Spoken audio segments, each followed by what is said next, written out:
តើហាត់ប្រាណនៅពេលណាល្អពេលវេលាដែលល្អសម្រាប់ហាត់ប្រាណអាស្រ័យលើគោលដៅនិងអត្រាថាមពលរបស់អ្នក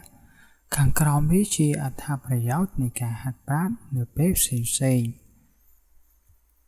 ពេលព្រឹកចាប់ពីម៉ោង 5 AM ដល់ម៉ោង 9 AM ល្អសម្រាប់ការចុះខ្លាញ់ដោយសាររយៈពេលអត់បរិភោគអាហារយូរ fasting state ខ្លាញ់ត្រូវបានប្រើសម្រាប់ថាមពលជួយឲ្យមានថាមពលក្នុងថ្ងៃការហាត់ប្រាណអាចជួយជំរុញអារម្មណ៍ endorphin និងបង្កើនប្រសិទ្ធភាពការងារធ្វើឲ្យការងារសរសៃប្រសាទល្អជួយកាត់បន្ថយភាពតានតឹងតិចការរំខានពេលព្រឹកមិនមានច្រើនអ្វីរំខានសម្រាប់អ្នកទេសរុបមកវាល្អសម្រាប់ cardio ការរត់ជិះកង់និងបង្រួមខ្លាញ់ពេលល្ងាចចាប់ពីម៉ោង 3 ល្ងាចរហូតដល់ម៉ោង 6 ល្ងាចថាមពលខ្ពស់ជាងព្រឹករូបរាងកាយកំពុងស្ថិតក្នុងលក្ខខណ្ឌល្អបំផុតសម្រាប់ការហាត់ប្រាណសាច់ដុំមានកម្ដៅល្អ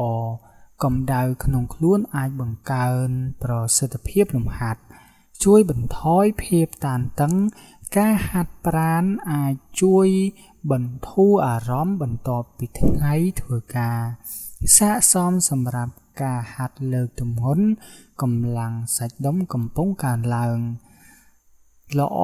សម្រាប់ strength training លើកទម្ងន់ bodybuilding crossfit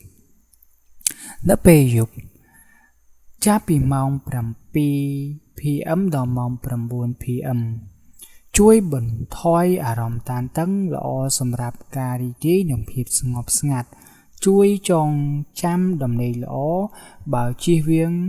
cardio ខ្លាំងពេកអ្នកអាចសម្រាកបានល្អសម្រាប់ការធ្វើឲ្យសាច់ដុំដំណើរការបើអ្នកហាត់ប្រាណច្រើនជាងមុនបំរាមកុំហាត់